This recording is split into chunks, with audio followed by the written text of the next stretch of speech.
जय जगन्नाथ मु सोनी आपको स्वागत करुच्ची Soni kitchen and blog channel को आशा करुच्ची जगन्नाथ कृपार आपण मैंने समस्ते भल थे जो भल था सुरक्षित था वीडियो को फास्ट टू लास्ट जाए देखुए जब पसंद आसला लाइक करेंगे फ्रेंड सहित सेयार करेंगे आ चैनल जब नुआ अच्छा चैनल गोटे सब्सक्राइब करने तो डे ना चलते स्टार्ट करवा आज टिप्स अच्छी आपण आपणकर फेस को लेकिन आप हाथ पादे लगे पारे।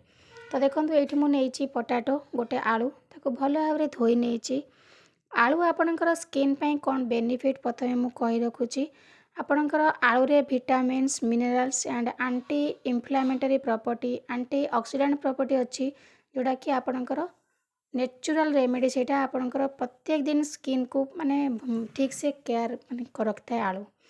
तो देखो ये मुझे गोटे आलू तो मुझे आज आपन को आलू रे देखी बहुत सुंदर रेमेडी जोटा कि आपणकर स्किन बेनिफिट पाई कौन सी स्किन को खराब प्रभाव पकेबनी जोटा कि आपणकर स्किन को पूरा भल रखिबो। तो देखो ये प्रथम नहीं जो आलूटा को भल भाव धोई नहीं चोप छाड़ा किसी दरकार नहीं आलू रे आपणकर स्किन को पूरा हाइड्रेट रखिबो स्किन को पूरा हाइड्रेट रखिबो आउरे अधिक परिमाण जो पानी थाए से आपणकर स्किन को पूरा कूल करिवो। खरा दिन तो बहुत भल किंतु शीत दिन आम लगे प्रत्येक दिन आम लगे पार कहीं आम अलग अलग जिनस मिसेला जोटा शीत दिन बहुत भल काम कर। तो देखो ये आपणकर आलू आपणकर स्किन को कौन करता है मॉइस्चर करता है स्किन को हाइड्रेट रखता है स्किन को डेड स्किन रिमूव करता है anti oxidant property anti inflammatory property अच्छी स्किन को पूरा कूल रखता है डार्क सर्कल दूर करता है विटामिन सी आपणकर माने हेल्प करता है स्किन को ब्राइट करने आउरे आपणकर विटामिन सी अच्छी स्किन ने पूरा टोनर भली काम करता है आलू। तो जी प्रथम स्टेप को प्रथम आम आलू को टिके गोटे आगे प्रथम स्टेप बनला आलू को फाड़ कर नवा फाड़ कर सारा पर आप ठीक से यही भाव में आलू को टिके छुरी मारिने जहाँद्वारा कि तार रसटा बढ़िया से बाहरी आसो से आप भाव में घुसी ने। देखो यहाँ प्रथम स्टेप तापर आम ये पकई नवा टिके चीनी प्रथम आपको जब एमती आपणकर फेस लगे तो यहाँ स्क्रबर भली काम कर। तो मुझे टी बड़ साइज दाना वाला चीनी अच्छी आपन ताको बाड़े की चूना करने ना ग्राइंडर करके दरदर गुंड कर रखिपारे गोटा थी किसी असुविधा ना भल से स्क्रब भली काम कर। तो देखो एमती छुरी भूसी सारापर आपणकर फेस रे आपको एमती भल भाव में सर्कल भाव में आप टिके मसाज करनी मसाज करा द्वारा जो आलूर रस बाहर आपणकर फेस रे चीनीटा पूरा स्क्रब भली काम कर जेहेतु रुआ भाया अच्छी बड़ बड़ दाना तो डेड स्किन जगह रिमूव हो स्किन जिते मैला थी सब बाहर आसो। तो प्रथम स्टेप रे आप एमती करेंगे तापर जीवा आम द्वितीय स्टेप को देखो ये मुझे भल भाव में मसाज करने गली यही भाव में आपणकर फेस रे आपको प्रथम स्टेप रे भल से मसाज करने। आम जा सेकेंड स्टेप को सेकेंड स्टेप रे आम आउ गोटे फाड़ आलू नवा तो आलू को आम भल भाव में ग्रेटर साइज कोरी नवा आमको जस्ट आलूर रस टिके दरकार अच्छी आपण आपको भल भाव में टिक टिक करके चोपा छड़े काटिकी भल से ग्राइंडर करके पेस्ट करी माने फ्रिज में तार रस काढ़ी रखिपारे।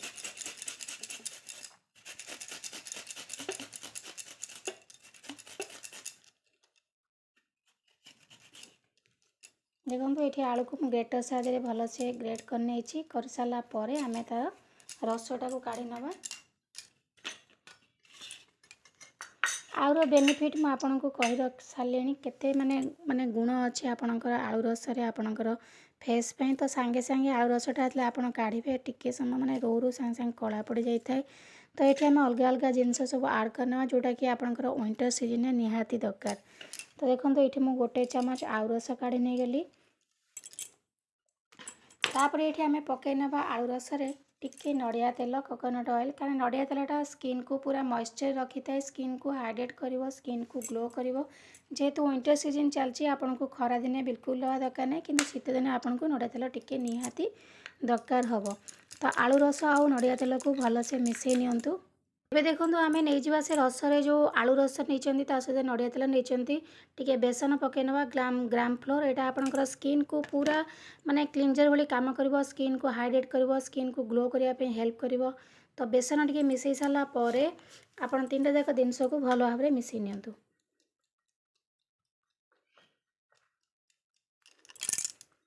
मिसई सारा पर आपको आपणकर फेस रे लगातु भल भाव में मसाज करनियंतु। मसाज कर द्वारा कौन हो ना पूरा माने डेड स्किन जाक रिमूव हो आपणकर स्किन बहुत सुंदर भाव में ग्लो करिवो। तो ये भाव में मसाज करके किसी समय छाड़ी दियंतु सुखिबा लगी तापर धोई नियंतु।